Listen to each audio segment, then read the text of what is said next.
183 గజాల 3 BHK villa కేవలం 25 లక్షలు మాత్రమే. ముద్రగడ మౌనం వీడారా? ఎన్నికల బరిలోకి దూకుతున్నారా? అందరూ ఊహించినట్టుగానే వైసీపీలో చేరుతున్నారా అంటే ఇప్పుడు అవుననే సమాధానాలే ఎక్కువగా వినిపిస్తున్నాయి. ముద్రగడ మీద జగన్ ముద్ర ఎప్పటి నుంచో ఉంది. ముద్రగడ ఎప్పటికీ వైసీపీ మనిషే అనే ప్రచారం ఉంది. దానికి తగ్గట్టుగానే వైసీపీ నేతలు కూడా మొదటి నుంచి ముద్రగడ మావాడే అని చెప్పుకుంటూ వస్తున్నారు. ఇప్పుడు ఏపీలో సీట్లు అభ్యర్థులను మార్చే పని పెట్టుకున్న సీఎం జగన్ ముద్రగడ సీక్రెట్ ను కూడా బయట పెట్టేసినట్టు తెలుస్తోంది. రేపో మాపో ముద్రగడ వైసీపీలో చేరతారని తెలుస్తోంది.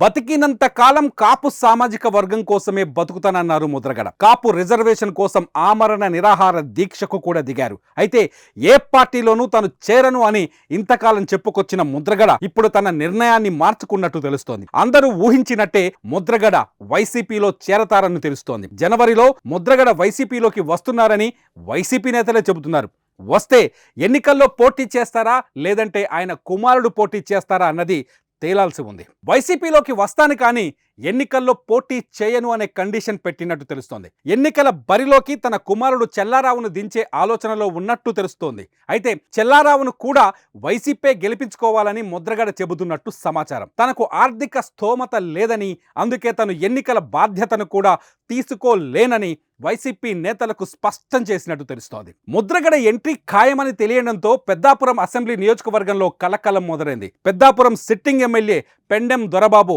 కొత్త దారులు వెతుక్కున్నట్టు తెలుస్తోంది. వచ్చే ఎన్నికలకు అభ్యర్థులను మార్చే పనిలో ఉన్న సీఎం జగన్ సిట్టింగ్ ఎమ్మెల్యే దొరబాబుకు ముద్రగడ గురించి క్లియర్గా చెప్పారని తెలుస్తోంది.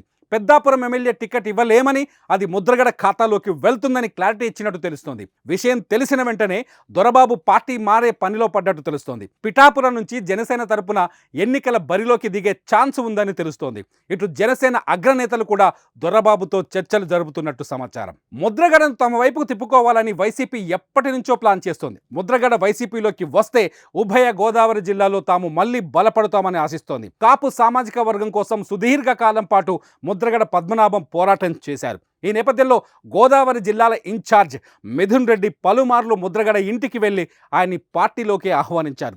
అప్పుడు తన నిర్ణయాన్ని ప్రకటించని ముద్రగడ ఇప్పుడు నిర్ణయం తీసుకున్నట్టు తెలుస్తోంది. ఒక్కటి మాత్రం ఖాయం, ముద్రగడ వైసీపీలోకి రావడం ఖాయంగా కనిపిస్తోంది.